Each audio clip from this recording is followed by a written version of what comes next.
cantidad fuerte de beneficiarios, ya que también gracias a Dios ya se culminó la parte de Panagachela-Sololá, pues esto va a ser la ruta turística importante en nuestra población y qué mejor de brindarle un buen servicio y una buena carretera como todos los guatemaltecos lo merecemos.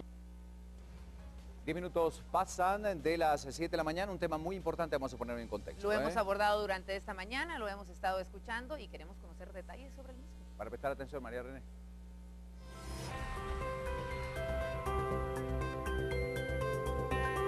Gracias. Y como vimos desde muy temprano, hoy los titulares de los principales diarios del país se reportan la misma noticia. Esta red de supuesta trata de personas y también prostitución que cae, 11 personas son detenidas entre el martes y el miércoles.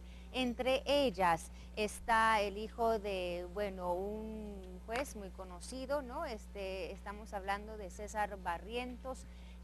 Y entre estas otras personas que se supone, bueno, lideran esta banda, esta mafia de prostitución, de trata de personas y también algunos que son clientes precisamente de esta red criminal. Para hablar del tema, para hablar de este caso, hablar de lo complejo de este tema en nuestro país, hemos invitado esta mañana a la licenciada Débora Cobar de Plan Internacional y también a Leonel Dubón del Refugio de la Niñez. A ambos muy buenos días y gracias por estar con nosotros.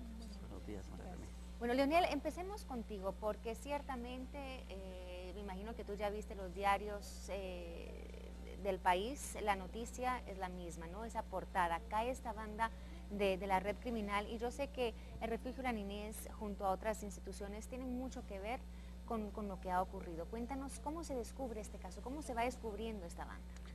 Bueno, muchas gracias María René y a nuestros queridos televidentes, principalmente por la atención que le han puesto a este caso. Es un caso que no es nuevo, pues es un caso de gran impacto a nivel de nuestra sociedad y ha causado mucho revuelo, ¿no? Es un caso que no es nuevo y sí hago la aclaración porque ayer nos decía alguien, miren, pero ustedes llegan cuando aparecen los casos y es totalmente falso, ¿no?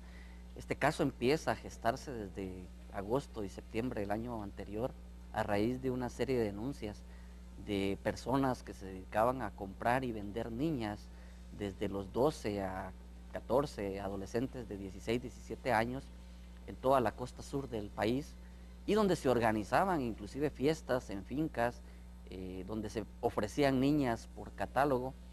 Entonces a partir de ahí se plantean las denuncias respectivas y en un trabajo muy profundo del Ministerio Público y la Policía Nacional Civil, que hay que reconocer también estos esfuerzos, pues el 5 de diciembre se presentan los primeros operativos donde se rescatan a 6 niñas y adolescentes entre los 12 y 17 años de edad, así también 2 jóvenes de 18 años, y a partir de estos rescates se dan 4 capturas. Cuando se dan estas 4 capturas, tenemos 2 elementos importantes. Aquí inicia un proceso penal a partir de poner a disposición a estos detenidos y se dan medidas de protección a 6 adolescentes, las cuales llegan hacia el Refugio de la Niñez. El proceso de medidas de protección, el Refugio de la Niñez tiene un albergue denominado Amor Sin Fronteras, que está especializándose, porque en esa línea vamos, en atención a víctimas adolescentes de trata de personas. El impacto que tiene en la vida de un adolescente, la trata de personas, es un impacto muy fuerte. Sí, tenemos casos de adolescentes que después de darse cuenta del nivel de daño en su dignidad como persona que les hacen, han intentado quitarse la vida, sufren depresiones continuas. Tenemos adolescentes con bebés producto de la misma trata de personas, adolescentes con infecciones de transmisión sexual. Entonces son personas de esta sociedad a las cuales la misma sociedad les ha hecho mucho daño. Pues a partir del trabajo de desensibilización del síndrome de Estocolmo, que nosotros le llamamos, y todo un trabajo muy delicado con una estructura terapéutica, las niñas empiezan a verbalizar y a manifestar lo que les ha pasado. En la medida que se va dando esto, pues ellas van aportando al proceso penal. Cuando se da a principios de este año una de las audiencias para prueba anticipada, nos sorprende de sobremanera a todos los que estábamos al salir de la audiencia, Procuraduría General de la Nación, Ministerio Público y el Refugio de la Niñez como acompañante y querellante en el proceso, que una de las niñas entra en crisis y se desmaya y empieza a llorar. Entonces empezamos a indagar qué pasa con la niña y cuando la niña vuelve en sí manifiesta sentirse mal porque descubre que ella prestó su testimonio frente a una de las personas que pagaba por sus servicios sexuales. Entonces le pedimos que nos indique quién es la persona, entonces ella solo empieza diciendo es Checha, es Checha. Entonces nosotros, el Ministerio Público presenta una serie de fotografías donde la niña identifica a César Barrientos, hijo, como una de las personas que no solo le pagó por servicios sexuales, sino que también llamaba a amigos a tener relaciones sexuales con ella. Y eso es lo que llama la atención, tristemente, bueno, podríamos decir tristemente, porque es un elemento que ha hecho que este caso pues resuene más, ¿no? El hecho de que un hijo de un magistrado esté involucrado en una red de trata de personas, en una red de prostitución, y lo que hace pensar es si esta persona con cierta clase, porque lo podemos poner así, lo hace pensar a uno quiénes más están involucrados en actos similares. Sí, yo en este momento quiero separar dos cosas. Una, el magistrado como padre y el hijo. Nosotros no estamos haciendo ningún señalamiento en contra del padre. Creemos que el hijo tiene que responder por sus acciones y por sus actos. Es una persona de 41 años de edad, pero lamentablemente es difícil separar la noticia porque realmente causa un gran impacto, sobre todo porque durante los últimos años en el occidente y en el suroccidente del país, la influencia que él ha tenido en los tribunales usando el nombre de su padre ha sido muy fuerte. Entonces, más que involucrarlo nosotros, creemos que él ha involucrado a su padre en estos últimos años mencionando su nombre cuando quiere influir en ciertos procesos. Y también, porque también nos han dicho, miren, ¿están seguros de lo que están haciendo? Claro, estamos totalmente seguros porque no ha sido una niña. Posteriormente tuvimos el testimonio y la prueba anticipada de una segunda niña con diferencia en meses de las relaciones sexuales y del pago por estas, con un testimonio muy similar al planteado por la primera niña en diferentes momentos. Entonces, hoy por hoy, aunque toda persona tiene el derecho a defensa y no puede ser culpado hasta ser sentenciado, nosotros tenemos la plena convicción de la culpabilidad de esta persona y no solo de él.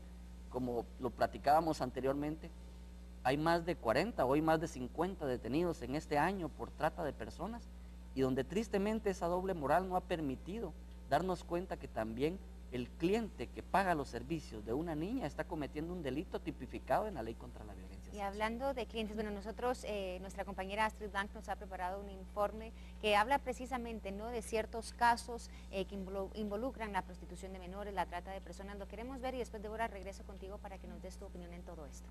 Vamos a ver entonces. De explotación sexual de menores predomina en zonas turísticas como la antigua Guatemala, Puerto Barrios, Río Dulce, Atitlán y Tecunumán, en la frontera con México. Generalmente son menores y mujeres adultas las que se ven obligadas a esta práctica.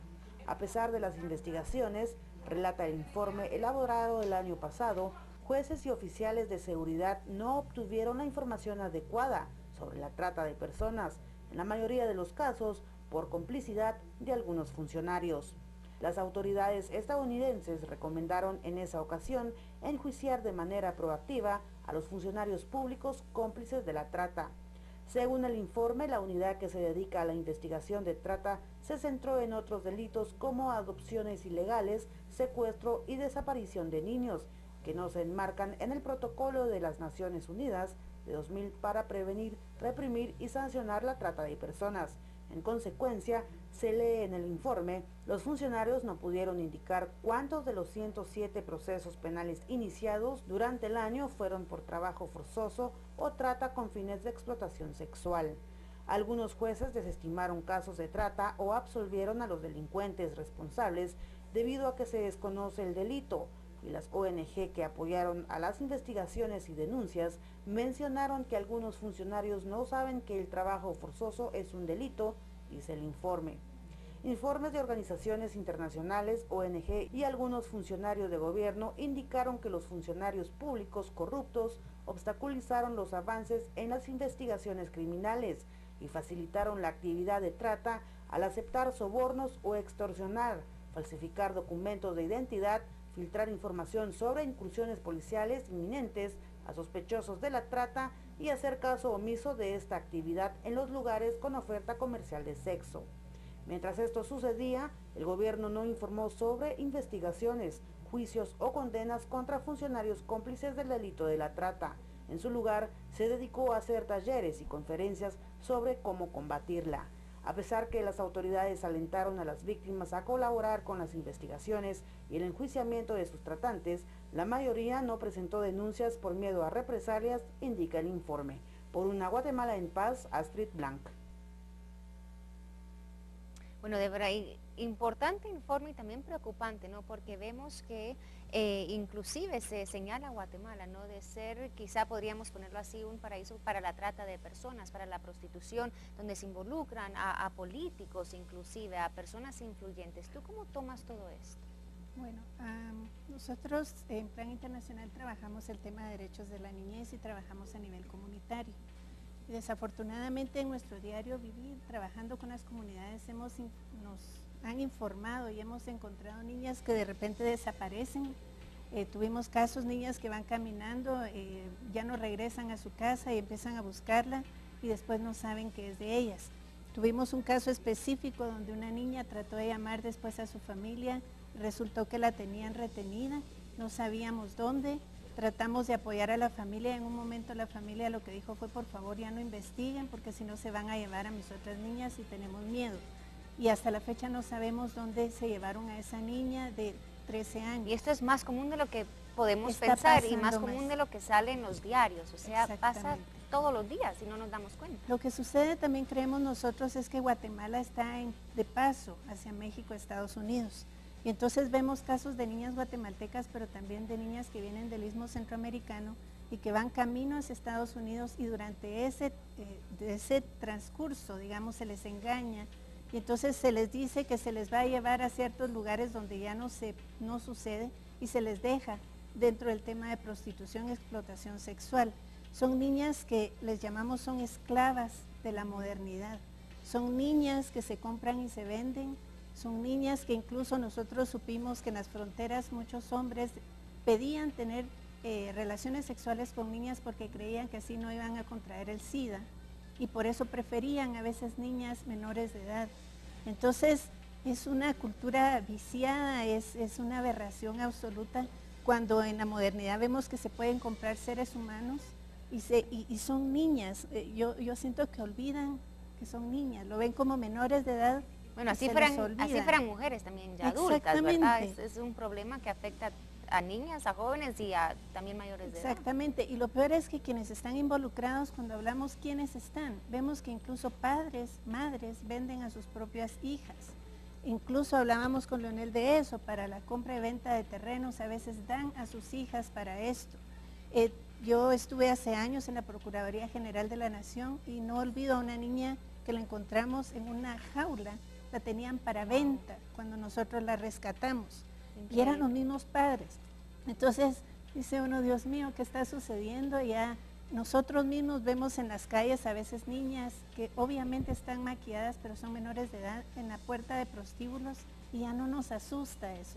Claro, yo creo que eso es lo que más preocupa ante esta situación, cómo nos hemos desensibilizado ante una situación tan aberrante como es la prostitución de niñas y niños. Y hay que empezar a hacer esa conciencia, ¿no? A hacer esa conciencia en la sociedad, pero también la aplicación de justicia, Leonel, también hablábamos de eso, porque eso también tiene mucho que ver y lamentablemente en nuestro país, cuando se escucha de este tipo de casos, todo cae en el sistema de justicia. Yo te preguntaba con anterioridad, ¿cuánta gente de las que nos mencionas que han sido detenidos enfrentan a la justicia, son sentenciados? Me decías que 8 personas han sido sentenciadas de años anteriores, ni siquiera son las 40 personas que han sido capturadas en lo que va del año. ¿Qué probabilidad hay de que en este caso en específico, conociendo quiénes están involucrados, quizás ciertas influencias que puedan haber ahí, qué garantía hay de que se pueda llegar a la justicia, a una sentencia? Bueno, las estadísticas son nefastas, o sea, los niveles de impunidad en el país, no solo en este tipo de delitos, sino que en todos los delitos que